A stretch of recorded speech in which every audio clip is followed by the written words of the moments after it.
Boogie like Benson, I'm a who that. I'm a who that. Long as I'm living, I'm a who that. Lose or winning, I'm a who that. Sports coma, yeah, this is where we do that. Where we do that, where we do that, where we do that, where we do that, where we do that. Boogie like Benson, I'm a who that. I'm a who that. Sports coma, this is where we do that. Where we do that. Welcome, welcome, welcome. Somebody please better help. Running this thing like elf. I thank God every day I'm not a felt. Go to YouTube live with Big Q and the guys. If you ain't ride or die, the bandwagon get flipped. Been marching in, that was way for the ring. I was yelling out your shame for the championship. Bucking on town, duck down. Falcons, pluck, get shut down. Panthers ain't much touchdown. The vision really belong to us now. So much hate on the Saints, you could probably tell. Ever since Bounty Gate hit the NFL, when things seem fishy, then you probably smell the crooked referees on Roger Goodell. Yeah, money like this, and I'm a who that. Every day I'm living, I'm a who that. Lose or winning, I'm a who that. It's the sports coma, this is where we do that. Where we do that, where we do that, where we do that, where we do that, where we do that. Boogie like Benson, I'm a who that. It's the sports coma, this is where we do that. You're listening to the Sports Coma with Big Q and the guys on the PRO Media Network.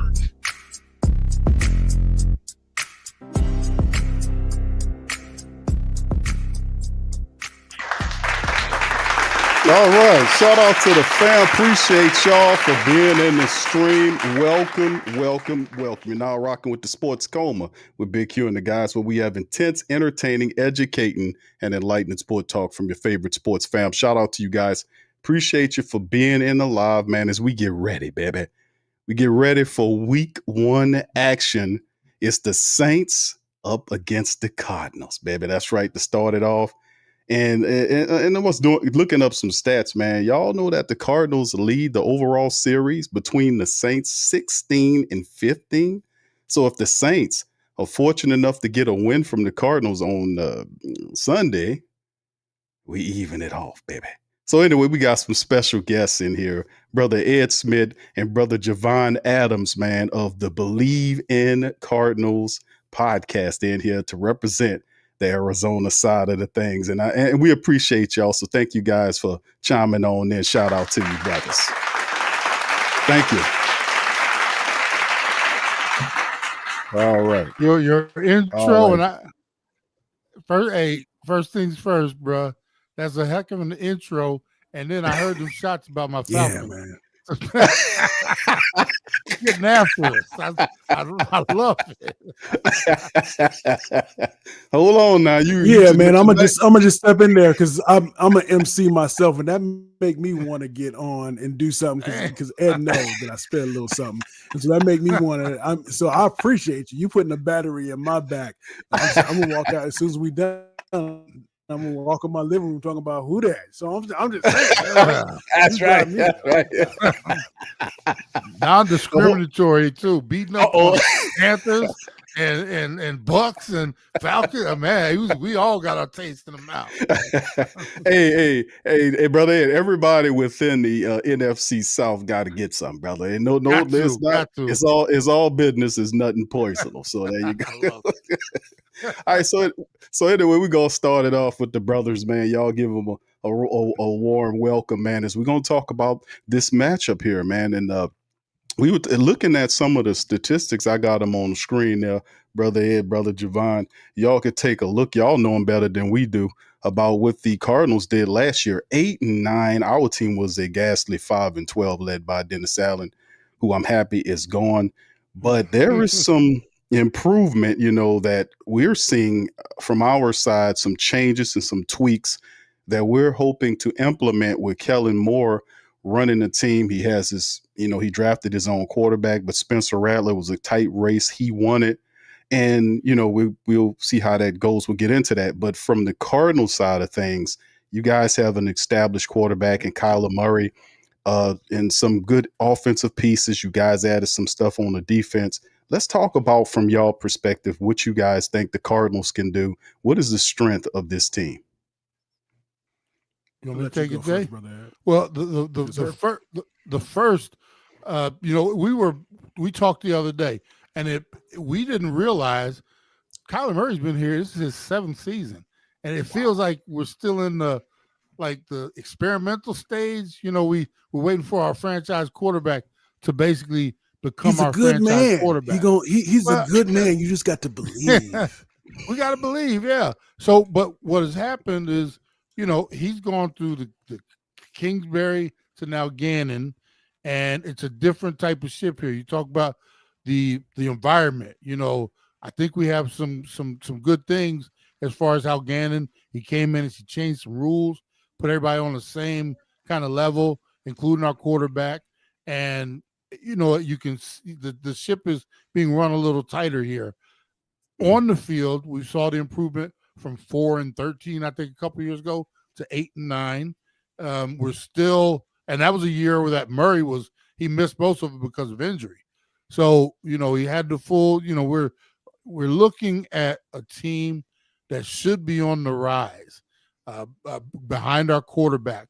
We have all the pieces. Jay will talk about it. We added to our defense, going to, bring class in, but making a trade for Sweat or picking him up in free agency. So we've done some things that are now, we should be out of this stage where we're pretending to play, where we should be vying for one of these playoff spots. So our expectations are very high around here in Arizona with these Cardinals right now. Brother Javon, yeah, go ahead. No, go ahead. I was about to ask you something, but you go ahead and jump in there. I'll ask you after that.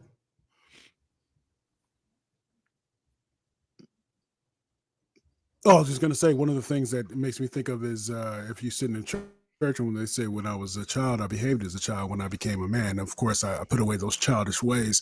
And so one of the things that I think about with Kyler Murray is that there's things that Ed and I talk about, and especially Ed talks about more often than not, is the fact that if you want to be able to really open up the offense, you have to, we know that Ed always says that AJ, do you know we got our quarterback is short, but you still have to be able to put him under center enough to be able to keep the offense, to be able to keep the defense on its heels, right? And so that's where you have to put, in order to grow, you have to be uncomfortable. And I think this is the year where, okay, go from 4-13 to 8-9. And so this is the year that you got to get to double digits in wins. And I think that while the receiving core is not as strong as is not as strong. You have Marvin Harrison Jr., who's still proven, but then you have Trey McBride going to have to rely enough on Kyler Murray to be able to lead them to the playoffs. Yeah, Marvin Harrison, a lot of people are looking at him, obviously the namesake, and how he was seen as a high draft pick that was supposed to pair with Kyler Murray to kind of take him to the next level. But also we see Trey McBride, man, he had a monster year for you guys last year in that offense. And even Michael Wilson is seen as somewhat of a receiver that might could help. But talk about the offensive line and how that looks. How strong is that line? I see you guys have a few people there, and Brown and Paris Johnson Jr., Isaiah Adams, and a few of those guys. How strong is your offensive line? I mean, are they really that good in the running attack? I mean, Connor had like over 1,000 yards last year and had a stellar year. Is the line really that good? I think that I'll go with this one, Ed. Line out. I think Paris Johnson is better than you probably give him credit for. Easy is that they're not going to strike fear in anybody's heart, right? But I think that they're formidable enough. And when I say formidable enough, period, if they really rely upon their running game, and this is something that Ed talked about in our latest show, is really being able to try to really lean on the defense. So what does that mean? That means let's try to have some of these longer drawn out drives and be able to rely upon the running game. And so that means if you're going to have a running game, then you have to be able to rely on the offensive line to open those holes and try to keep that up. And so we have Connor and we have Trey Benson to rely on. And so Connor is definitely an established running back there.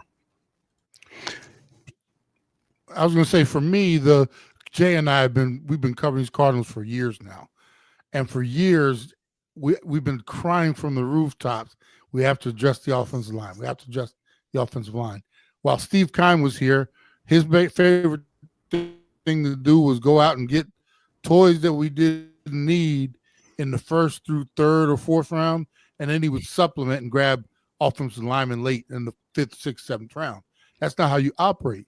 You have to, if you're going to think of it as a priority, you have to, and it's not sexy pick, but you have to sometimes spend those early picks on offensive linemen. So we Keim exits, Gannon and Ossenfort, they now have that kind of mindset, and they've addressed it.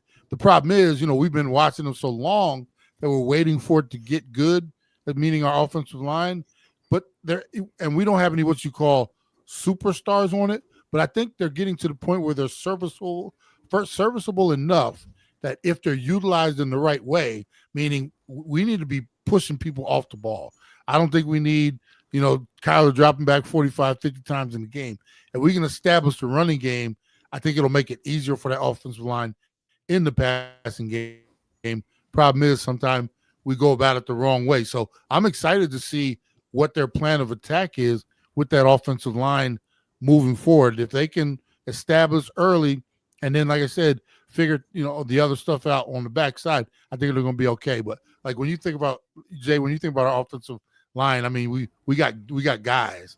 We don't have dudes. We got guys on the offensive line. So we'll see how they play together. But at least they've been together, for more than a year now. They usually, they have a habit here. It's like a revolving door. But it's been a little consistent over the last couple of years.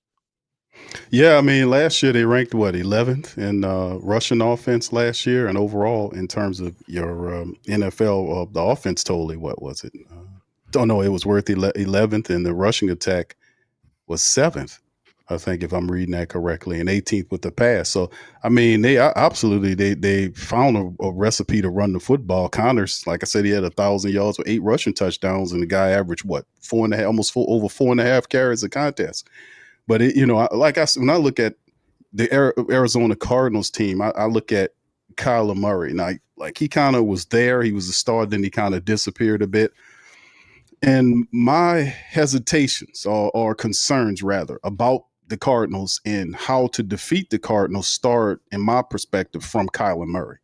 We have to not allow him to run around there and scramble to create plays like he was the second leading rusher for you guys, almost 600 yards rushing with his feet, 5 rushing touchdowns, and threw for over 3,800 yards, 28 touchdowns against 11 picks. That's actually pretty respectable a season last year from Kyler Murray. My thing is we've had an issue, like I said, with Dennis Allen the last 4 years and a little bit before that of these scrambling quarterbacks.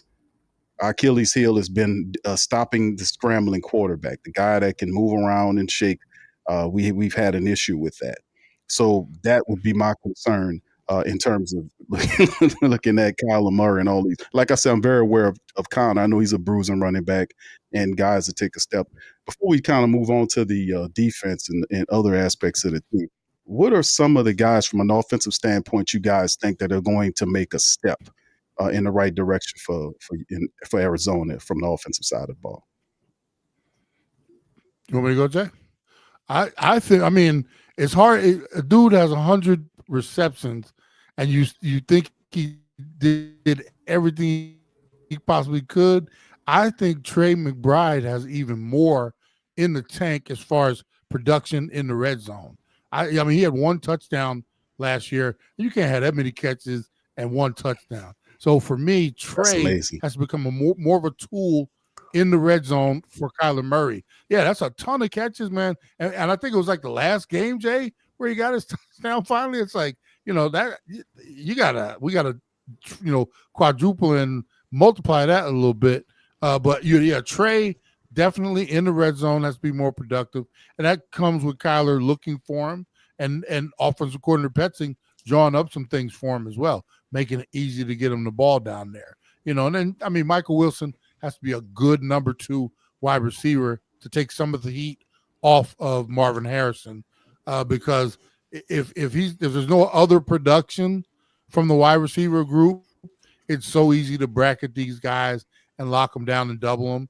And like I said, we're going to need Michael Wilson to be more of a threat up the seams, whatever he's doing, catching some balls to take some of the heat off of Marvin Harrison, so we can utilize him as a weapon as well. Wow. I mean, that's fast. The guy had 147 targets last year. He had 111 catches in 16 games, and he averaged over 10 yards a catch. That's absolutely phenomenal from him. I don't even know if they were anticipating him doing that, but that's phenomenal. Brother Jay, what do you think?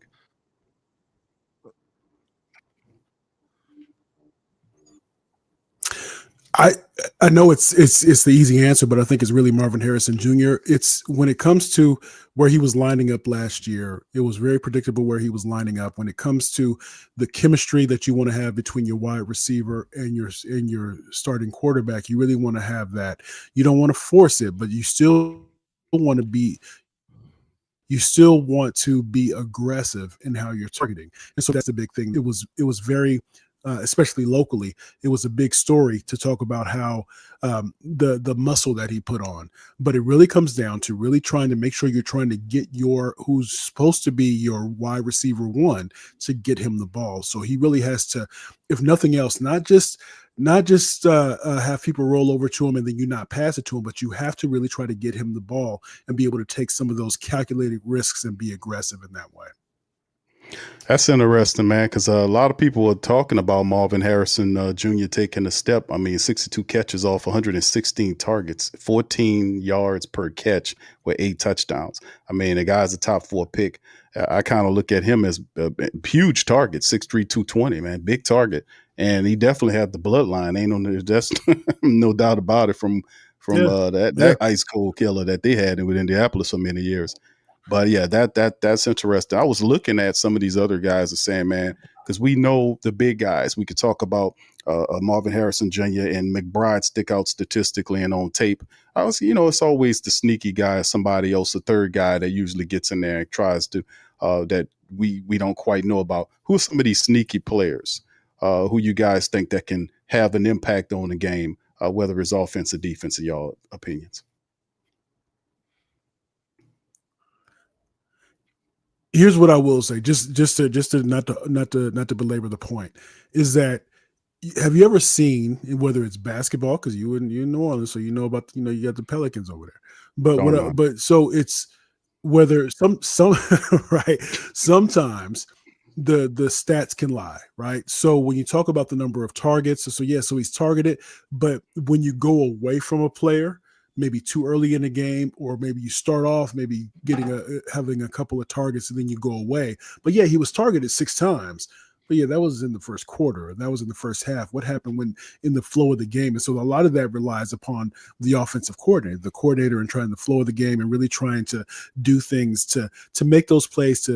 Ed often talks about when I get on him and say, Ed, why did they run this play? He said, no, Jay, you don't understand. That's a setup. That's a setup for something that happens later on. And so that's why I say with Marvin Harrison Jr., I wonder if we have the right offensive coordinator in place to be able to take advantage of that.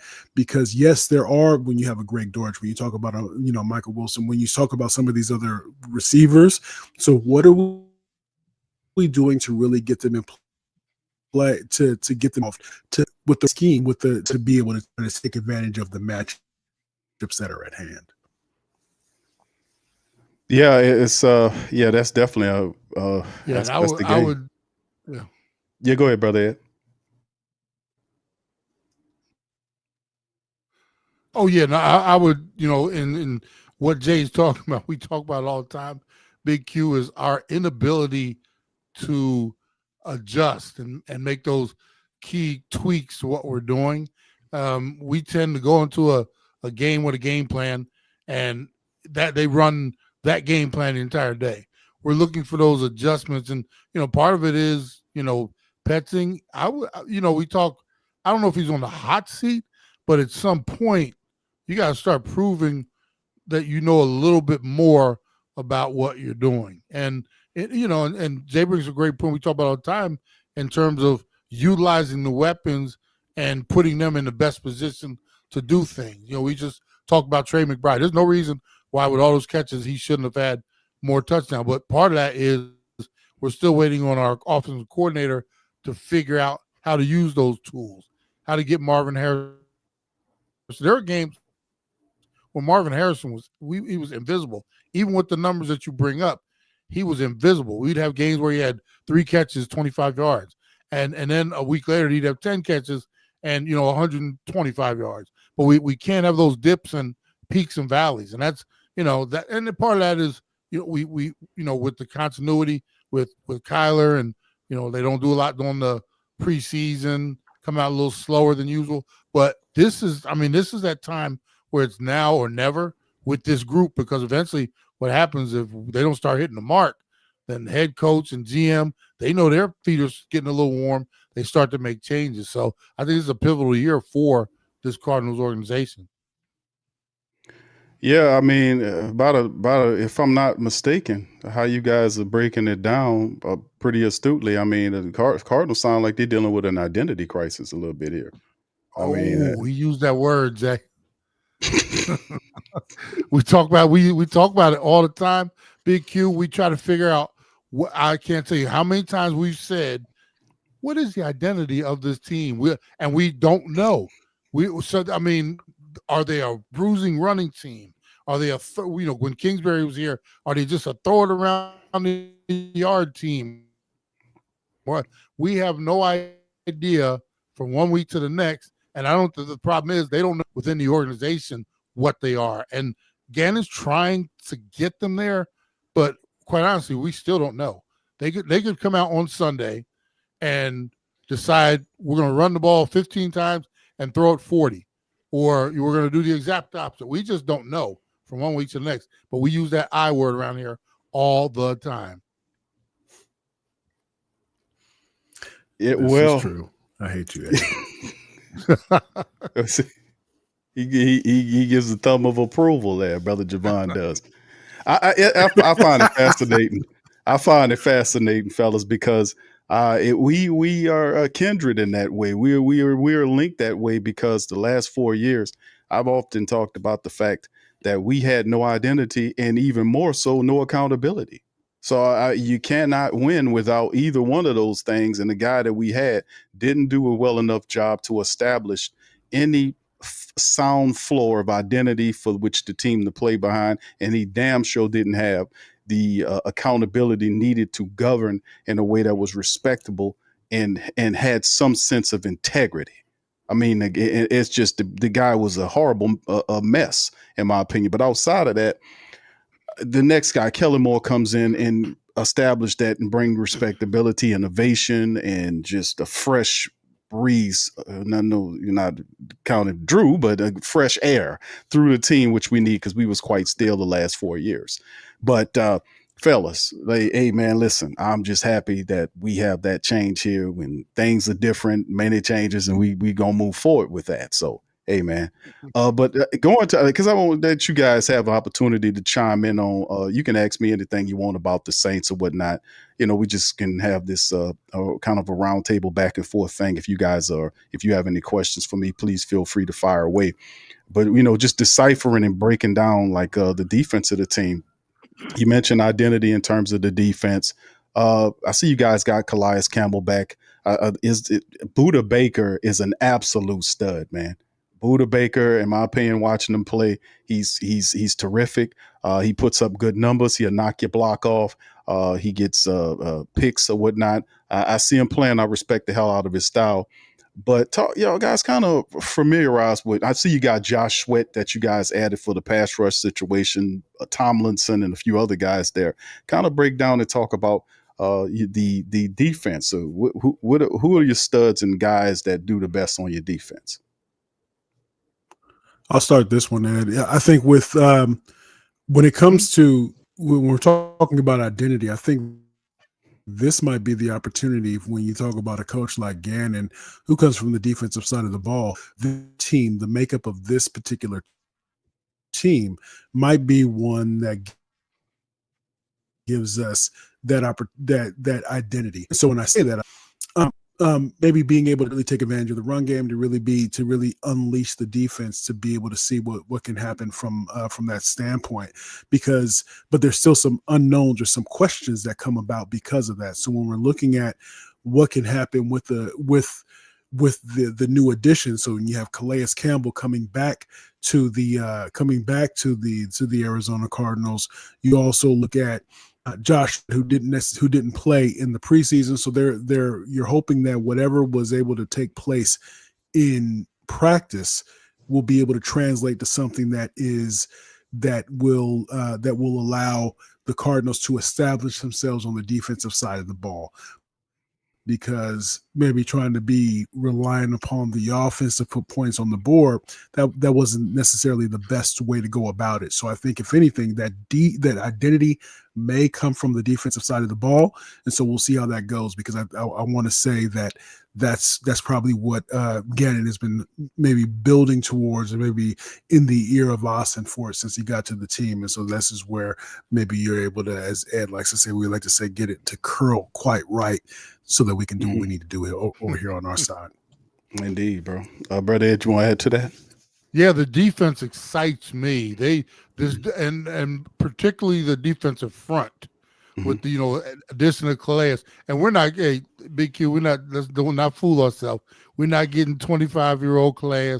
We're not getting 30-year-old Calais. We're getting 39-year-old Calais. But the thing about him, great teacher, great mentor. He can show some of these younger guys how to do it. And we're not, if there's 70 snaps in the game, if we get him out there for 35 or so, 40, that's a win. Try to save him as much as possible. But while he's out there, that defensive front should be able to stop running games and put enough pressure on quarterbacks without us having to send, too many from the secondary to assist. And they might be able to cover up the wart or the holes I think we have on the defensive side of the ball, which is our secondary, minus Buddha. As you talk about Buddha, that man, sometimes I feel sorry for him because he's out there laying the wood, and he's doing a job of 2 and 3 sometimes. And, coming up in coverage, also coming up, stop and run, this, that, and that thing. I'm hoping that the front will do 2 things. One, stop the run so we can leave our DBs alone. They don't have to be up there making all them tackles. And then the other thing is get to the quarterback in a timely fashion where our secondary, our cornerbacks especially, young, and we said some injuries and different things, protect them a little bit. And, in that way, actually, if we don't have to blitz, center linebacker and crew a bunch, then that means we got more guys out there in coverage that can, protect and make it a little tougher on a quarterback, like you guys have going out there. So, I'm excited about this, and Jay said it. I'm excited about maybe this is going to be the future identity of this team and Gannon and the organization, because if they do what they're supposed to do on that front, man, I think they could cause a lot of problems moving forward. Well, let's go into it, man, because I'm like the Buddha Baker of our show, because people always feel sorry for me, but I always having to make up. Okay, Brother Javon. Okay, if you're Buddha Baker, would that make Brother Ed? Who is he jailing somebody that can hurt me if he wanted to? I keep talking mess. Hey, no, who was our other linebacker that he shipped out of here instead of White Collins? Who was it, Jay? Remember they drafted him? Yeah, because they're white. Because they're white. Yeah, white. Yeah. Is it white? Okay, yeah, that's me, I guess. Jay's coming up. Yeah, that's a pretty bad. Oh no, you're not Isaiah Simmons. You're not Isaiah Simmons. You're not my man Isaiah Simmons. Isaiah Simmons. That's what more snaps than that. Woo. Okay. No. That's interesting because I like I said, we from a defensive standpoint, we had a change. We have Coach Staley, former Charger head coach Staley. Kellen brung him over, made him the defensive coordinator. He kind of turned the Saints. His philosophy is to change the 43 defense to the 34. So that's what his philosophy is. And a lot of players kind of fit that. We've seen Chase Young, who's out, who's not going to be in this game, was doing really well in training camp and in preseason. Also, Carl Granderson. These are athletic guys that were edge rushers that we could be able to use them in different ways. Very versatile players. They were doing lights out there. Of course, DeMario's still there. Pete Werner, these are solid players. We lost Tyrann Mathieu to retirement. We did pick up a few people there, Julian Blackman, and it's just been an interesting off season for us, very busy. But the defense has been something that has been consistent throughout preseason into training camp. They've been consistently winning matchups in practice against the offense, and they look primed to have a strong season. So we're going to see if we can, utilize some of the speed that they accrued, on the team and through free agency and the draft to improve and do what we got to do to stop the run and keep these speedy quarterbacks under control. So, like I said, it's a few guys there to kind of talk about, but fellas, what y'all think about? Y'all got any concerns or thought processes on the Saints? What do you guys think about the Saints? Questions toward that before we talk about keys to victory and ultimately predictions if you guys do that. I had a quick question for you, Big Q. With Yes, everything that's going on, obviously, rough season last year. We've had those rough seasons. We seem to be getting to that middling point where now we're starting to expect more. So you guys are still caught a real, but it could be a rough season. In your mind, what will be a successful season for the New Orleans Saints? That's a great question, Brother Ed. And, I just want to make sure before I answer this question that I'm very clear from which, when you talk about the roughness, you're not mentioning the Falcon stuff. We're talking exclusively about the Cardinals, right? Yes. Yeah, I got. Yeah, see, you're a former Cardinal. Who That Nation? We still got to throw a little shade at you every now and again, there, my brother. But I know. I get it.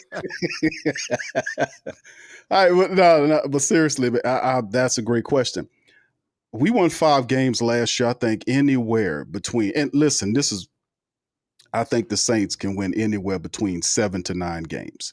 Now I'll have it going north of that, but it's all predicated on how intelligent the team is, how intelligent and how disciplined they are. That's what in my point, because that's what we've been suffering with over the last 4 years. The team was a dumb team because we had a dumb coach, no disrespect. But we had a guy up there who didn't know what he was doing. He was backstabbing his players. He was throwing guys under the bus. He was apologizing to the Falcons, but never it just was hell, man. But at the end of the day, bad decisions. He brought a quarterback in here that didn't work out. It was just bad. But now it just feels differently because we got a guy that has a high degree of accountability according to what he's talking about, and guys that are coming in that buy into philosophy. So if everything works out the way we planned, because like I said, it wasn't a lot. We had a lot of injuries last year, but it's how you deal with things, how you pack the team. And it was just bad decision making by the supposed brain trust.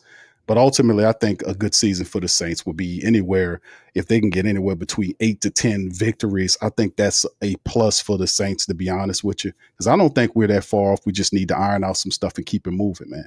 A lot of people have us picked up at the 3rd overall pick, going after Nussmeier or whatever, top quarterback, Klubnik, or whoever they else coming out. I don't see that. I think the Saints' problems wasn't exclusively because of player personnel. I think it was bad decision making. A decision making by the head coach who had no head. He had no brains. He had no instinct of what he was doing.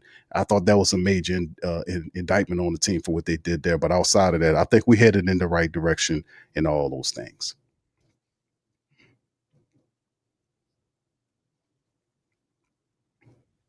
All right, brother Javon, you good? I had a question though. That's a great answer. Yeah. I got a question in terms of. So one of the things that I was curious that I was concerned about. So I went to with my son, my youngest, he home from college, and so we went to. He was really focused on going to as many practices as possible. So thankfully, we were able to go, and so the offense wasn't looking so good against the defense, but then I was wondering, and so then watching how the offense performed in the preseason, I was wondering if the defense is just so far ahead of the offense because the offense is just not where it needs to be, given the fact that that what Staley wants to do in terms of trying to work, really be aggressive and work from the inside out and really focus on really making the defensive line kind of the priority. Are you concerned that maybe that on the offensive side of the ball, given that that's Kellen Moore's specialty, that there are some concerns that there will be a lot of growing pains through this season, as maybe the defense might be a little bit more stalwart than given the fact that you guys have had a lot of turnover in the offseason? Great question again. I mean, that's true. The defense, in my opinion, is ahead of the offense. The defense was more proactive in the offseason and in practice.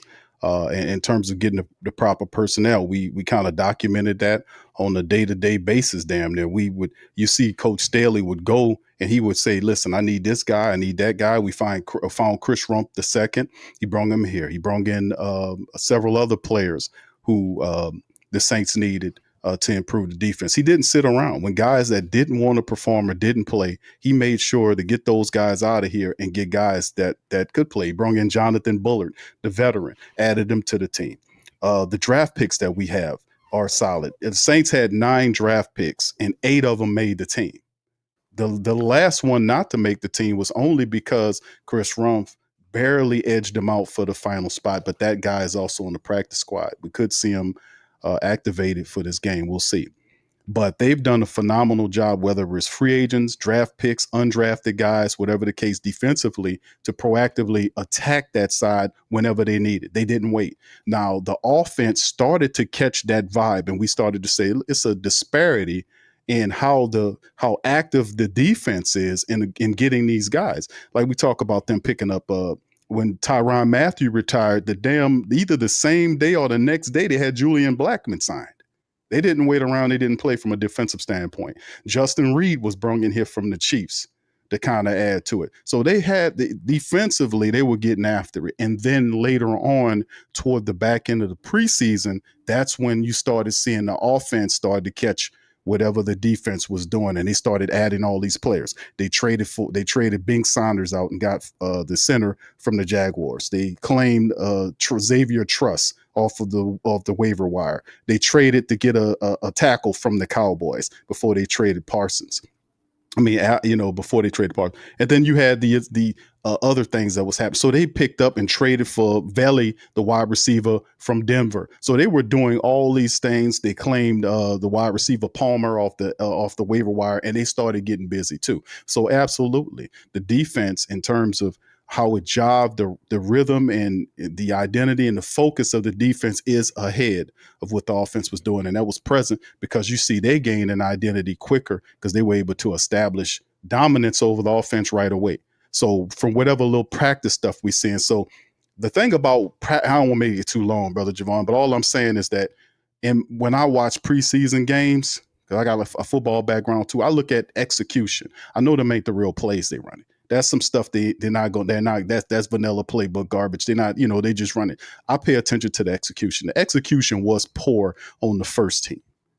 I also realized they wasn't using all the players in the first team. So it was a really skewed evaluation that we had to do because we didn't see McCoy. One of our best centers. We in the brains and the strength of the offensive line at the center position, Eric McCoy. We didn't see Alvin Kamara, who is the guy. We didn't see none of those guys, and it was hard to get a good estimation or a good evaluation of what truly the offense could be. So, I try not to be too critical because I just didn't have enough data to make an accurate assessment of what this offense could be. But I seen what the defense is. I seen what the hell the defense was, just not so much as the offense.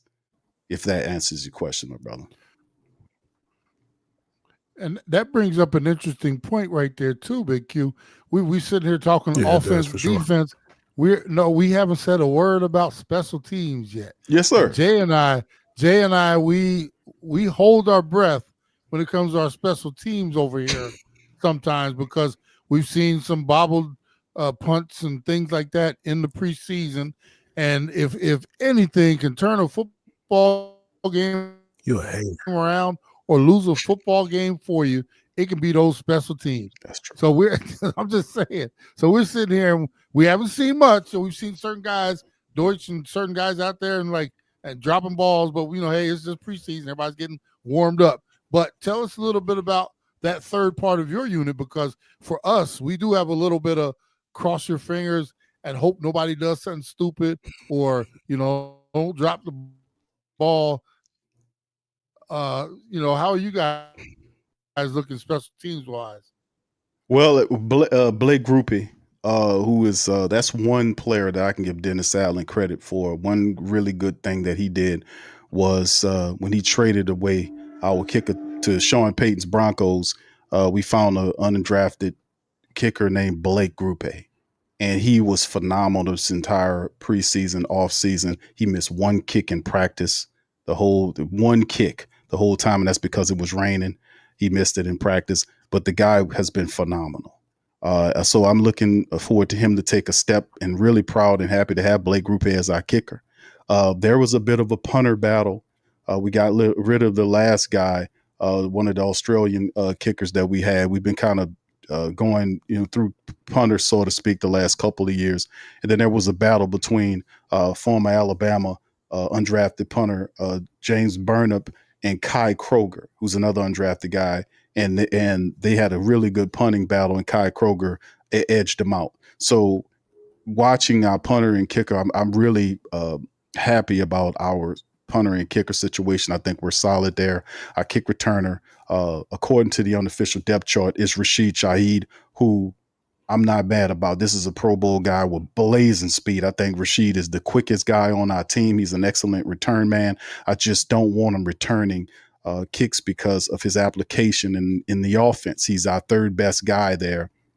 Maybe I would say second best guy based on our depth chart currently. He's our second best wide receiver overall, with Chris Olave being the first in my estimation. But yeah, Rashid Shaheed is listed as our return man. No slouch there. Velus Jones Jr., who's a former guy that was with the Bears. He was a tight end turned running back who made the team. Phenomenal, versatile player who has a high degree of speed as well. So I'm really confident. And of course, our lone snapper, Zach Wood, who just has been solid for his time being here. So I'm very pleased. And I give my special teams a high grade. Now, we still have to figure out how we going to work out the returner thing, because I'm not kind of leery of Rashid being there. But outside of that, I'm very pleased with our special teams.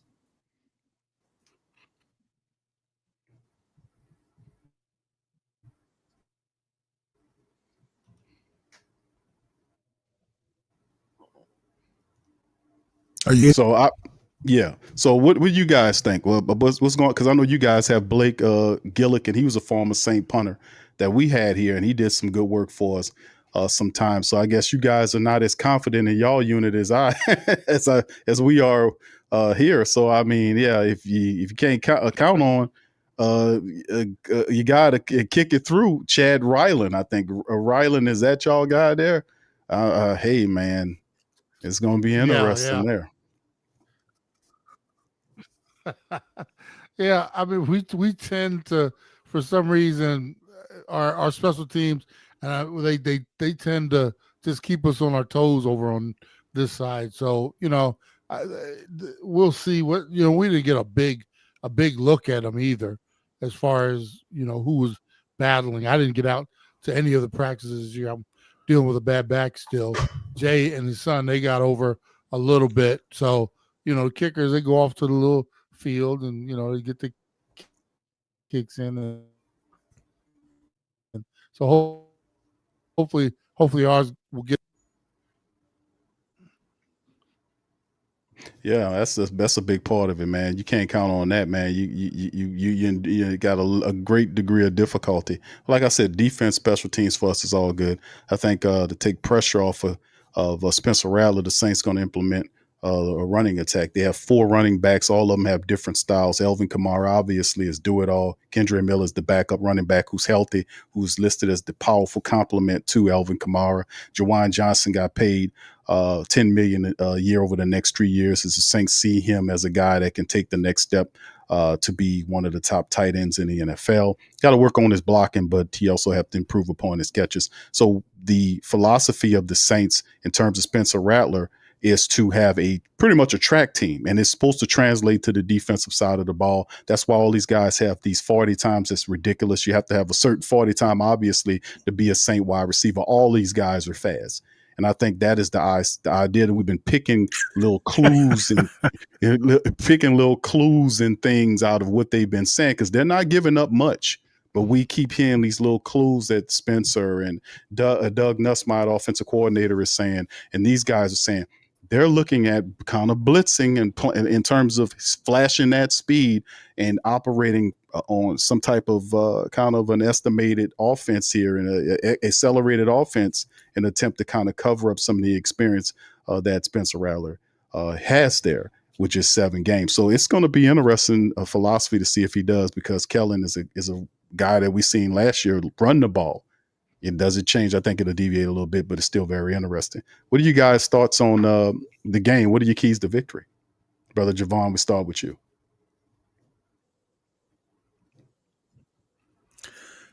I was breaking up a little bit there, but yeah, one of the things, if I could pick it up, I think one of the things when you're coming in as a first time head coach is trying to put your stamp team. And so if speed is what you're going for, if you're trying to really establish that, it's trying to do that, but then also keep the locker room, right?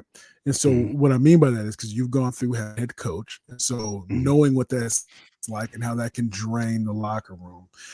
We went through for a period of having a coach that was just ill prepared to be the lead dog, and that was better equipped to be an offensive coordinator in Kingsbury. So what I think is key is that while game 1 or week 1 hope springs eternal, it comes down to understanding, if I think in my estimation, coming from the Saints perspective, is that if we lose this game, all is not lost, just because we're trying to establish something. Whereas the flip side for the Arizona Cardinals is that we need to come out strong, because the NFC West is up for grabs because of bad backs, because of coaches because of coaches in San Francisco that like to run their teams into the ground when they practice in them, and make, as Ed likes to say, making people run through brick walls all over and over again. So there's so many question marks that it becomes, the expectations can be the things that weigh down.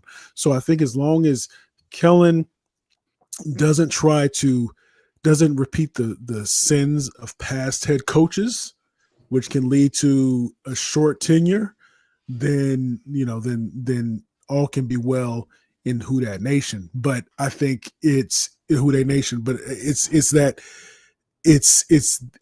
thing. So that's why I think when Ed and I talked about with the Arizona Cardinals, this is a game that I see anyway, the Cardinals winning, because you got to, because you've been having a slow build and now it's time. So you can't keep saying, girl, when I see you, girl, wait till I see you, girls. Oh, when I see you, girl. Well, you've been saying that.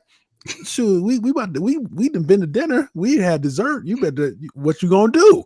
So now it's about trying to, what are you going to follow through on what you've been saying? And the Saints are saying, hey girl, I'm kind of smooth like that. You know what I'm saying? See what I do. But so I think it's different. So there's, well, if you go out and you perform well, the defense does well, you see the speed, you see that, then I think the fan base will lean in and say, okay, let me see what you got for this season. We'll give you a little bit more grace to be able to see if you can round it out. That's an interesting perspective there, brother Javon. Very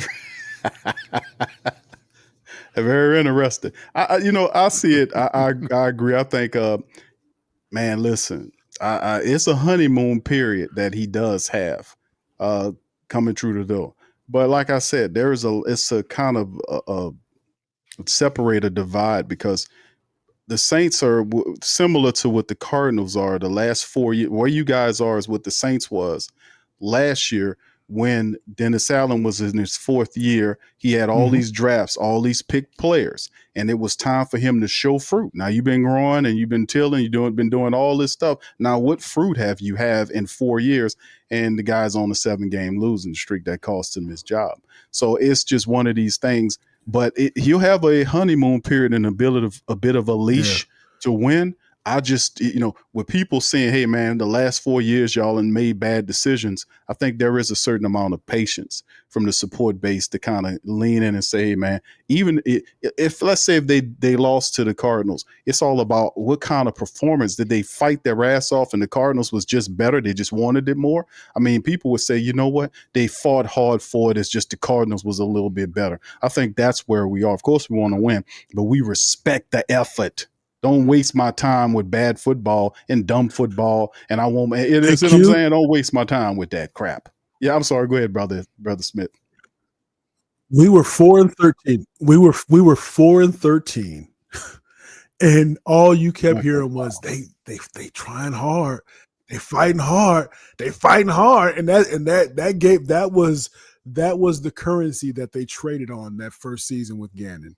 And then the next season it was, you tried hard. We expect you to try hard, but let's go ahead because what happened the season before he arrived here was that there were so many games where that you can just tell where the effort tailed off and they were not going to win. So let's live to fight another day.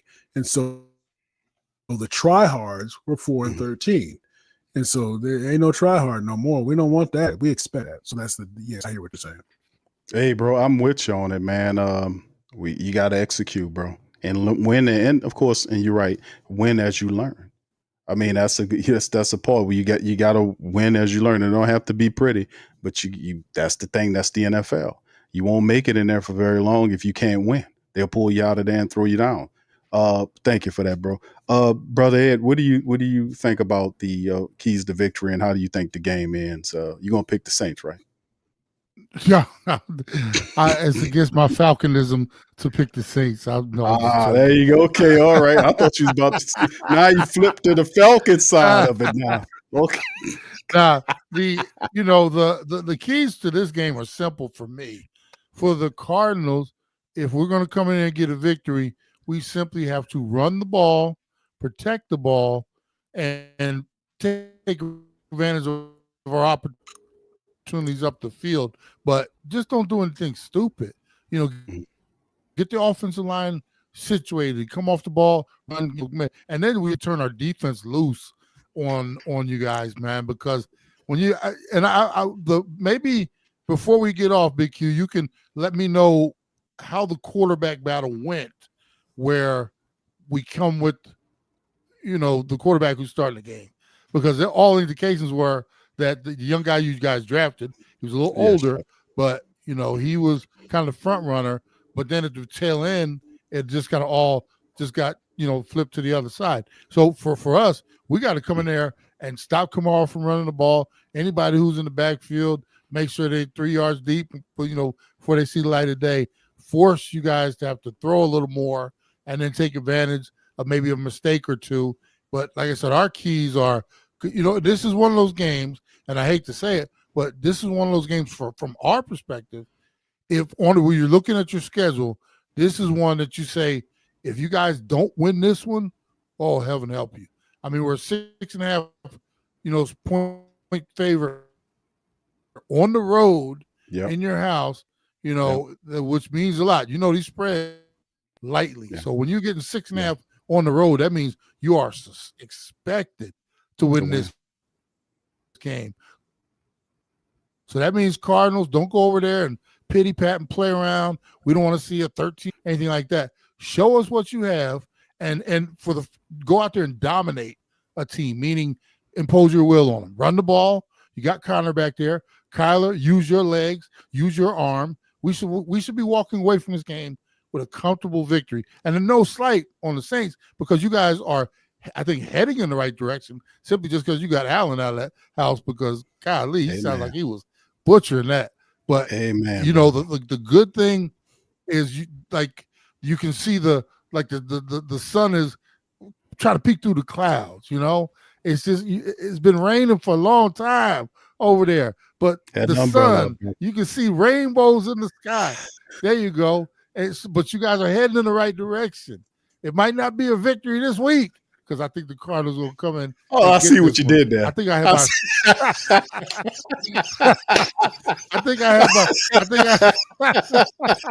I have my score. I'll even give you a score. I think my score was something like 27-17. So a comfortable win, maybe a little sloppy because everybody's, getting out of not playing any preseason. We're gonna have, a lot of things going on, but I think we come in and get a victory as long as we don't do anything stupid. And I bring up special teams, everything.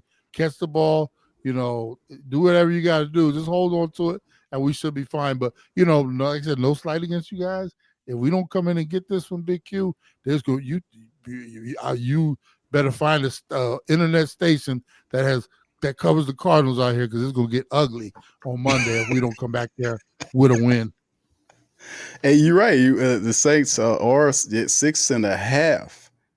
Yeah, underdogs in our own building. Arizona is definitely expected to come in there. Yeah, we're definitely underdogs. And to answer your question about the quarterback situation, Tyler Shuck was Kellen Moore's handpicked guy. He came in. And it was close, and I think both of them did really well. The crazy part about the whole competition is during the training camp, Spencer was doing really well. Tyler was doing too, but Spencer was slightly ahead of him. When we got into preseason, when they started playing the games, it narrowed almost to a point where they were both tied. And if the person who would have led the first team, because the first team struggled mightily regardless of what quarterback, if it was Tyler or whether it was Spencer, the first team had no rhythm, but both of them had rhythm with the second units. So when the time came, I think what Kellen Moore did was he just went with the experienced guy. And that's pretty much his thought process was to go with, and it made sense from an optical standpoint, because if I take Tyler Shuck, and I like Tyler, but I thought he was drafted a little too high for my taste, but whatever. Yeah. But you take Tyler Shuck, and let's say he starts. If Tyler goes out there and struggle and he looks bad, then you pivot to Spencer Rattler. That don't look too good. But if you go the opposite way, it gives Tyler an opportunity to kind of, to go through the weeks in the practice and kind of pick up and watch that clipboard and get some experience, as opposed to him going in there and crashing and burning. So I think that was Kellen Moore's philosophy. But Spencer Rattler knows that his game is to make sure that never happens, to make sure Tyler Shuck stays in the second string as long as he's here. So that's what he's attempting to do. We'll just see what happens there. I'm glad. Brother Javon, I'm sorry, go ahead. No, I was going to say, well, after Javon, we definitely want to get your thoughts on, how the game's going to go, score and all. Okay, so Brother Javon, what do you think, bro? You going to give a score on it? Did you give? I don't think you gave a score. You gave a really good breakdown. But what do you think the score is going to be? Yeah, no, I got Cardinals. Cardinals, I would say Cardinals. What did I say? And I want to be consistent. What did I say? Oh, you were 31-24. Wants to get, you were up there higher. I was at 27. I think 17. that we'll have a couple of a couple of Kyler Murray mistakes.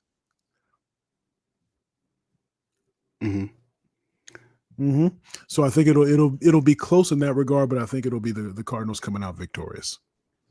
Okay, yeah. Well, I appreciate that. I think the Saints, man. You're right. It does impact the Cardinals a little harder because you guys have been having that coach stand. You have to beat the perceived teams that you're supposed to beat.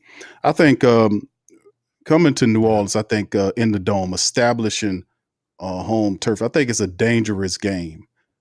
Period, because the Saints is right now they embrace the underdog thing. There is no pressure for the Saints in terms of the national press to do anything, and those teams are dangerous, so they can just go out there and have fun. I think the key to what the Saints are doing is people said, like you said, Brother Ed, you said, man, we're just gonna stack that box, man. We're gonna get up to that line of scrimmage, and we ain't gonna let Alvin Kamara beat us. And I think that's what they're anticipating. That's why Kellen Moore says, man, listen, we got to make sure we get fast so we can create matchups, mismatches throughout the secondary, spread teams out so we be able to create space for Elvin and whoever to operate. And the Saints are their motto is to get out there and be fast and furious offensively. So Kellen Moore, I think that's his thought process, his neutralizer of sorts to kind of stave off that, because Spencer Rattler doesn't know enough right now to win games on his own. You know, he doesn't know enough. He learning Kellen Moore's playbook. That's just not his game right now. Now he can make plays because he's smart with his feet and be decisive at times. He's a young quarterback, but the Saints have given him a security blanket and a tight end with Jawan Johnson. They got a really good wide receiver in Chris Olave and Rashid Shaheed. Both guys can take the tops off the defenses as well as catch ball and run really good routes. They had a big wide receiver in Veli from Denver, who's a guy that got like the majority of his catches and from the slot position, a big physical wide receiver with a 4.47, 6.52 something or other with a 4.47 speed. So I mean, like I said, these guys that's what they're anticipating, people stacking the box against them. And I think that's what Kellen Moore's neutralizer of sorts for doing that. So they can crowd up there all they want. They hit them upside the head a couple of times downfield. That'll back them safeties up, and that'll give Elvin and Kentre Miller time to operate. So we just going to see. But I think in terms of the score, I'll put it closer. I say it'd be 24 to 17, 24-20, 24-20. I think it'll be a close game because I respect Arizona. I think Arizona going to come to play. I think it's going to be a really good game. It's going to be a close game, but I think we beat them 24-20. Good score. I think it's going to be a good game. I think anytime you go to the Dome, that's what's up. We'll be stressing. Well, hey, it's just the first week though, brother Javon. It's just the first week. So whoever wins, whoever loses, they got both teams. We got something to work on moving forward because it's just week one, and it's one or more. So we just got to keep on stepping and keep improving, regardless of wins or losses. We have to get better regardless. So that's how I see it. But I think it's going to be a good game. We'll have our eyes on it for sure. We'll be sitting there watching it. All right. So, y'all, listen, man, these are two really great guys here, Brother Ed and Brother Javon from the Bleav in Cardinals podcast. Fellas, please tell the family members where you guys could be located. Tell them where your podcast's at and where you could be found so they could check out all things Cardinals.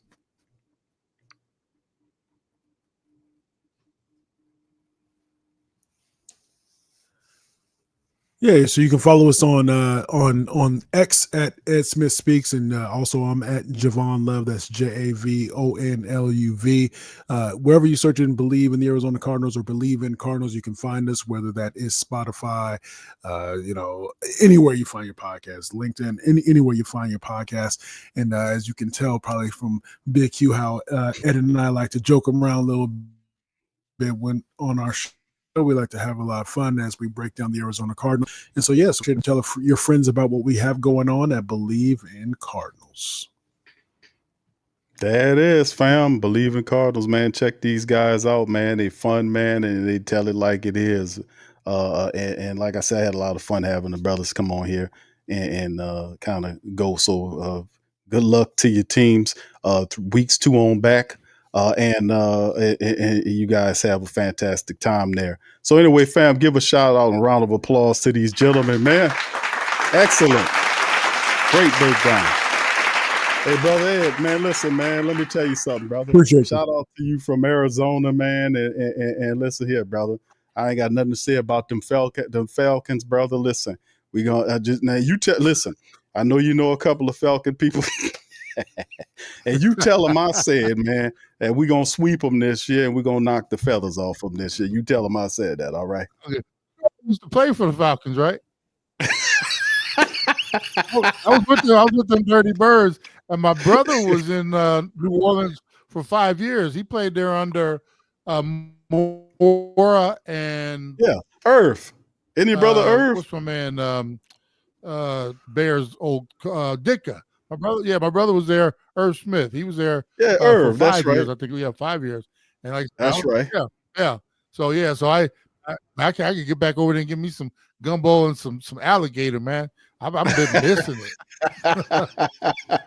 Hey. You know, I had to come back to food, Jack.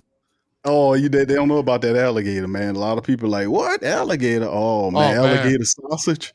Oh, they don't know, brother. Yeah. Oh my goodness, they don't know. Let me tell you real quick, man. I used to come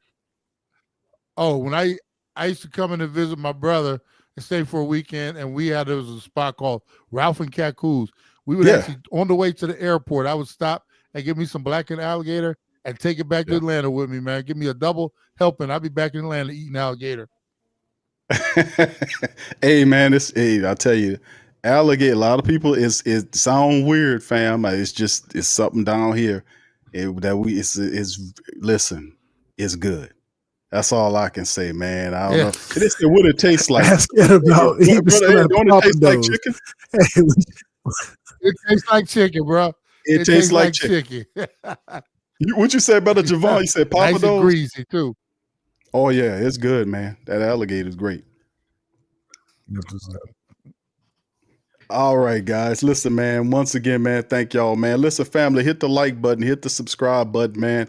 Listen, we're gonna be back on Sunday, man, with the watch party. We're gonna cover it. I do the play-by-play, man. We're gonna talk about it. We're gonna have fun, baby.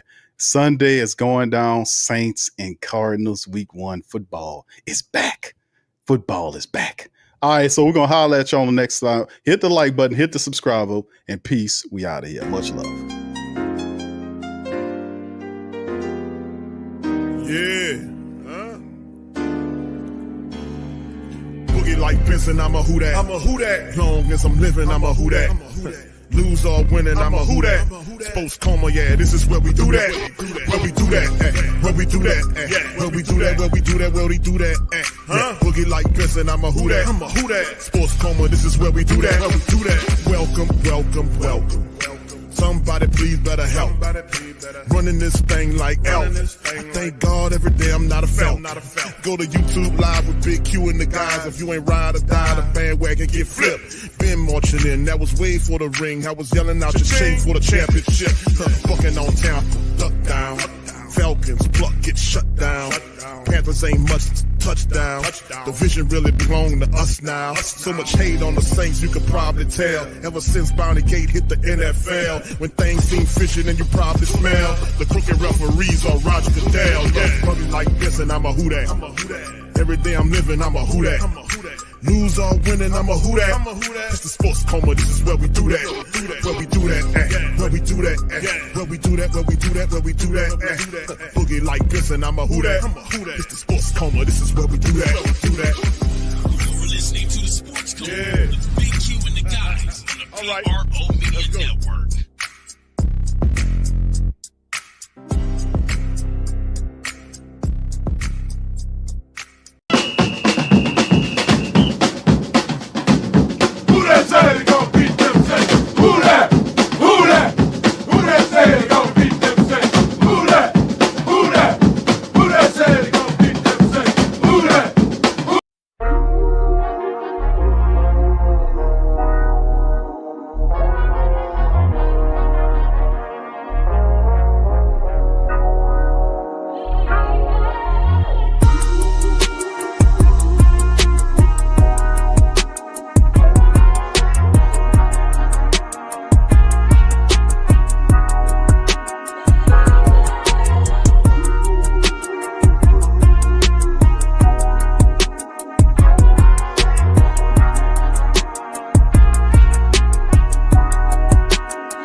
WhoThatDaily.com. That's right, the WhoThatDaily.com. Your one-stop shop for everything New Orleans Saints, New Orleans Pelicans, LSU Tigers, even the top flight boxing news. So if you're a Who Dat and you're looking for a place to stay up on your team, WhoDatDaily.com is your site. The WhoDatDaily.com for the sport Who Dat in all of us. That's right, the Pro Shop is the platform store where you can go and buy all the latest merch to support the platform. Available at the Pro Shops, we have dozens of hundreds of products available for you and your family. Unisex tees for men and women, hoodies and sweatshirts, tank tops, kids and baby items, long sleeve tees, mugs, pillows, wall art, bath bedding, face masks, phone cases, stickers, bags, fanny packs, socks, hats, and many other items. Please feel free to check out the Pro Shops. The link is in the description section below. And remember, it helps the platform continue to grow. Check out the Pro Shop and Who Dat Too.